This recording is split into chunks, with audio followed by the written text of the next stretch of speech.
کہ جس طریقے سے 2 سال سے جنگل کا قانون نافذ ہے، ہم چیف جسٹس آف پاکستان قاضی فائز عیسیٰ اور چیف جسٹس اسلام آباد ہائی کورٹ سے فی الفور استعفے کا مطالبہ کرتے ہیں۔ چیف جسٹس آف پاکستان قاضی فائز عیسیٰ کے پاس تو اس کے اوپر کیا ایکشن لیا گیا ہے؟ کیا آئین پاکستان انڈیپینڈنٹ جوڈیشری کا تحفظ نہیں دیتا؟ کیا ان دونوں chief justice of Pakistan and chief justice of Islamabad high court اس آئین کی حلف کی پاسداری کی ہے؟ لہذا اس خط کی روشنی میں جب آئین پاکستان مفلوج ہو چکا ہے، یہ کسی ایک پارٹی کا سوال نہیں ہے، یہ 25 کروڑ عوام کا سوال ہے، یہ آئین پاکستان کا سوال ہے، جہاں آزاد عدلیہ کا کنسیپٹ گارنٹی دیتا ہے آئین پاکستان، تو ہماری یہ ڈیمانڈ ہے کہ جس طریقے سے 2 سال سے جنگل کا قانون نافذ ہے، ہم چیف جسٹس آف پاکستان قاضی فائز عیسیٰ اور چیف جسٹس اسلام آباد ہائی کورٹ سے فی الفور استعفے کا مطالبہ کرتے ہیں، کیونکہ آپ نے دیکھ لیا کہ جس طریقے سے عدالت نے کیسز چلائے توشہ خانہ اور دوسرے کیسز جو چلائے جو عمران خان کے خلاف تھے، جو رول آف لا کی بات، ہماری جنگ رول آف لا کی جنگ ہے، آپ میڈیا کی جنگ رول آف لا کی جنگ ہے، ہماری 25 کروڑ عوام کی جنگ ہے۔ کیا 45 فارم پہ بننے والا چیف پرائم منسٹر اس کو بلا کے انکوائری کے لیے کہا جاتا ہے اور ایک ریٹائرڈ جج کو اس انکوائری کے لیے مقرر کیا جاتا ہے؟ کیا اسلام آباد ہائی کورٹ کے ججز جو آزاد عدلیہ کے ججز نے جو کنسیپٹ دیا ہے، جو خط لکھا ہے، اس کی روشنی میں ہمارے 2 سوال ہیں کہ اس حلف کے تحت نہ عامر فاروق صاحب چیف جسٹس اسلام آباد رہ سکتے ہیں، نہ chief justice of Pakistan. Chief justice of Pakistan کا رول میرے دوست نے بتایا ہے، اس کیس میں موجود تھا۔ کیا آپ نے انٹینشنلی ہم سے بلے کا سمبل نہیں چھینا؟ اور اس چھین کے آپ نے بلے کا سمبل چھینا اور اس پارٹی کے ہاتھ باندھ کے آپ نے الیکشن میں دھکیل دیا۔ اس کے باوجود بھی ایک پارٹی الیکشن میں جیت گئی، لیکن آپ اس پارٹی کو لے کے آئے گئے جس کے پاس مینڈیٹ ہی نہیں ہے۔ اسی وجہ سے عمران خان کہتا ہے کہ اگر IMF کو خط لکھتا ہے تو اسی وجہ سے کہتا ہے کہ ایک پارٹی جس کے پاس مینڈیٹ ہی نہیں ہے، سٹولن مینڈیٹ لے کے پارٹی بیٹھی ہے، وہ کون سے معاہدے کرنے جا رہی ہے؟ جو پارٹی جیتی ہے وہ الیکشن سے باہر ہے۔ لاسٹ جو میں آپ کو کہہ رہا ہوں، کیونکہ ہم نے پہلے بھی عدلیہ کی تحریک میں بھرپور حصہ لیا ہے، اب ہماری پریس کانفرنسوں کا وقت گزر گیا ہے۔ ہم انشاءاللہ لیز موومنٹ کی طرف جا رہے ہیں، ہم پوری پاکستانی قوم کو لیڈ کریں گے، کیونکہ آئین کا آرٹیکل 16, 17 یہ ہمیں رائٹ دیتا ہے کہ ہم اپنے رائٹس کے لیے پیسفل پروٹیسٹ کر سکتے ہیں۔ ہماری پارٹی نے 96 سے لے کے آج تک جتنے پروٹیسٹ کیے ہیں، آپ دیکھیں گملہ تک نہیں ٹوٹا۔ انشاءاللہ ہم یہ پروٹیسٹ کریں گے اور اس پروٹیسٹ کو ہم لانچ کریں گے، سپریم کورٹ کے دروازے پہ بھی جائیں گے، ہائی کورٹ کے سامنے بھی جائیں گے، ڈی چوک بھی جائیں گے۔ نمبر 3، توشہ خانہ کیس بار بار جج ہمایوں دلاور کو ریمانڈ کیا گیا، حالانکہ اس جج کے اوپر عمران خان صاحب کی طرف سے عدم اعتماد کیا جا چکا تھا، اور وہ جج ہمایوں دلاور صاحب وہ بار بار اسی طرح کا فیصلہ دیتے تھے، سیم نوعیت کے فیصلے دینے کے باوجود ان کے پاس کیس سارے بھجوانا یہ آپ کے سامنے ہے۔ اس کے ساتھ ساتھ عمران خان صاحب کے وارنٹ گرفتاری جاری کیے گئے، 26 گھنٹے آپریشن ان کے گھر میں کیا گیا، اور چیف جسٹس صاحب 26 گھنٹے خاموش رہے۔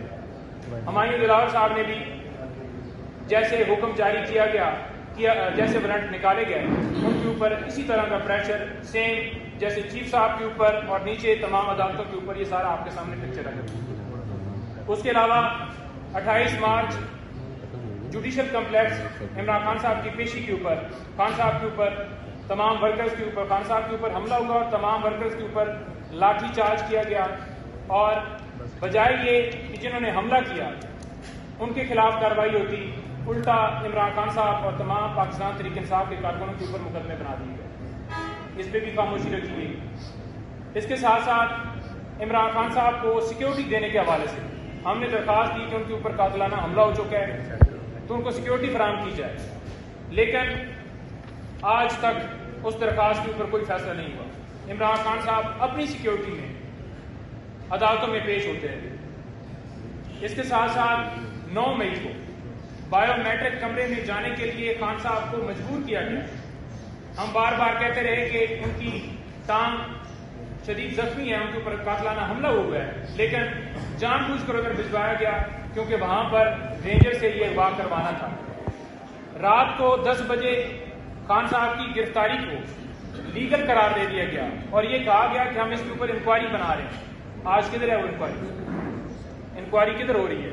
اس کو ختم کر دیا گیا۔ اس کے بعد توشہ خانہ کیس میں واٹس ایپ کے ذریعے یہ کیونکہ ادھر آرڈر ہوا ہے اور ادھر خان صاحب کے گھر حملہ ہو گیا، جیسے دروازے توڑ کر خان صاحب کے گھر میں داخل ہوئے، سابقہ خاتون اول بشرا بی بی صاحبہ سے بدتمیزی کی، خان صاحب سے بدتمیزی کی گئی اور خان صاحب کو وہاں سے اغوا کر کے اٹک جیل میں لے گئے۔ کس قانون کے تحت لے گئے؟ کیوں اس کے اوپر چیف صاحب خاموش رہے؟ کیوں اس کے اوپر چیف جسٹس آف پاکستان خاموش رہے؟ اس کے ساتھ ساتھ جو توشہ خانہ کیس کے اندر سزائیں، اس سزا کو معطل کرنے کے لیے جو درخواست تھی وہ 26 دن کے بعد سزا ان کی معطل ہوئی۔ 26 دن کے بعد کیوں ہوئی؟ حالانکہ دوسرے دن، تیسرے دن، چوتھے دن، 5ویں دن، 2-4 دن میں ہو سکتی تھی، لیکن یہ جان بوجھ کر ڈیلے کیا گیا۔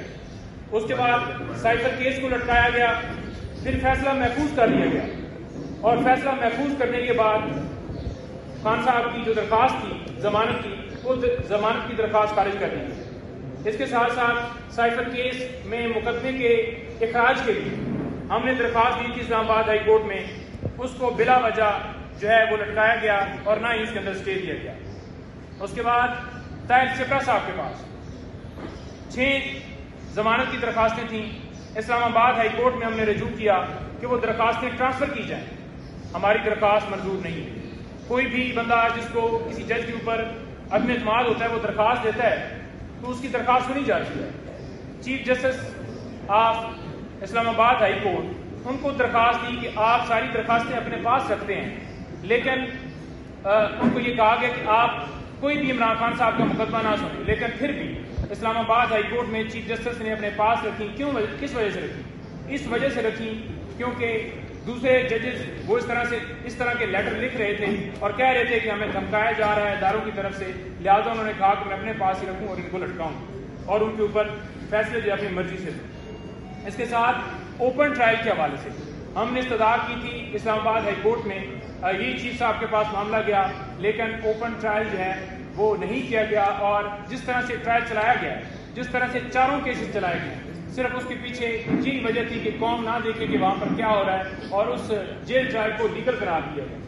اس کے بعد القادر اور توشہ خانہ نیب کیسز میں پہلے اس کے اندر جو ہے وہ لیٹ سنوائی کی گئی اور جب نیب نے غلطی تسلیم کر لی کہ انہوں نے آ کر کورٹ کے اندر غلط بیانی کی ہے، اس کے باوجود نیب کی غلطی کے باوجود ہماری درخواست جو ہے جس میں ہم نے یہ کہا تھا کہ عمران خان صاحب کی جو درخواست ہے وہ قبول کی جائے، جو ریجیکٹ کی گئی تھی اس کو بحال کیا جائے، وہ ہماری درخواست خارج کر دی گئی۔ اس کے ساتھ ساتھ 4 ہفتوں کے اندر سائفر ٹرائل کو ختم کرنے کا حکم دیا گیا۔ بھائی کس وجہ سے؟ کیوں؟ کسی نے آپ سے کوئی درخواست کی تھی کہ آپ 4 ہفتوں کے اندر کوئی ڈائریکشن کے لیے کوئی درخواست لے کر آیا تھا؟ نہیں، 4 ہفتوں کے اندر ڈائریکشن دی گئی تاکہ الیکشن سے پہلے خان صاحب کو مختلف مقدمات میں ان کو سزائیں دی جائیں اور لوگوں کے اندر مایوسی پیدا کی جائے کہ آپ کا لیڈر تو جیل میں ہی رہے گا، نہیں نکلے گا۔ اچھا، اس کے ساتھ ساتھ لیول پلینگ فیلڈ کی جو درخواست تھی سپریم کورٹ میں اب قاضی فائز عیسی صاحب کے اوپر آ رہا ہوں، وہ ہماری درخواست کے اوپر آج تک کیا ہوا؟ پاکستان تحریک انصاف کو لیول پلینگ فیلڈ نہیں دی گئی۔ اس کے ساتھ ساتھ جو نواز شریف ہیں ان کو کس نے اہل قرار دیا؟ سپریم کورٹ کے چیف جسٹس صاحب نے۔ اور اس کے ساتھ ساتھ مخصوص نشستیں وہ کس نے چھینی؟ یہی قاضی فائز عیسی صاحب نے۔ اور اس کے ساتھ ساتھ بلے کا نشان وہ کس نے چھینا؟ یہی قاضی فائز عیسی صاحب نے۔ سویلین کا ملٹری ٹرائل ہو رہا ہے، پہلے اس کے اوپر حکم امتناع جاری ہوتا ہے اور پھر حکم امتناع جو ہے وہ ختم کر دیا جاتا ہے۔ کسی قانون، کسی آئین کے اندر سویلین کا ملٹری ٹرائل نہیں ہو سکتا جب دوسری عدالتیں موجود ہیں، تو پھر کیوں ملٹری ٹرائل کروایا جائے؟ راجہ سلطان سکندر کی پشت پناہی کون کر رہا ہے؟ کون اس کو جو ہے پروٹیکشن دے رہا ہے؟ کیوں نہیں 90 دن کے اندر الیکشن ہوئے؟ کیوں نہیں اس کے اوپر سو موٹو لیا گیا؟ سائفر کے حوالے سے جوڈیشل کمیشن بنانے کی درخواست کی گئی، کیا ہوا؟ ہم نے یہ کہا کہ جو ملک کے اندر دھاندلی ہوئی ہے اس کے اوپر کوئی نوٹس لے لے، بنیادی حقوق کی خلاف ورزیاں ہوئی ہیں اس کے اوپر ہماری درخواست کی، لیکن اس کے اوپر بھی کوئی نوٹس نہیں لیا گیا۔ جہاں پر غیر ضروری معاملات ہوں وہاں پر